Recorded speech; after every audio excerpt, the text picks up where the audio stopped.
Diamond city સુરતની સુંદરતામાં હવે વધારો થવાનો છે। સુરતની દુર્ગંધ મારતી ખાડી નજીક બાયોડાયવર્સિટી પાર્ક બની રહ્યું છે અને તેના કારણે જ સુંદરતામાં વધારો થશે।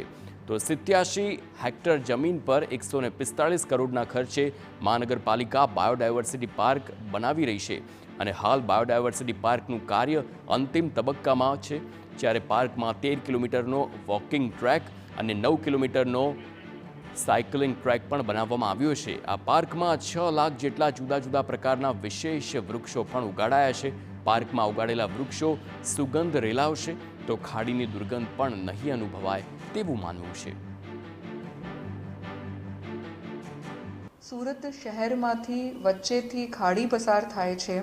આ ખાડીના કિનારાઓ ઉપર બાયોડાયવર્સિટી પ્રોજેક્ટ કરવામાં આવી રહ્યું છે।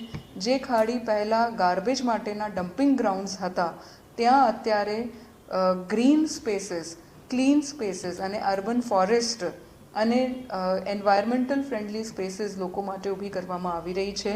બાયોડાયવર્સિટી પાર્કની એક ખૂબ ખાસ વિશેષતા એ છે કે જો ઇન્ડિજિનિયસ પ્લાન્ટ્સ છે અથવા અહીંયાના જો દેશી પ્લાન્ટ્સ છે એમને આ પ્રોજેક્ટમાં પ્રમોટ કરવામાં આવ્યા છે।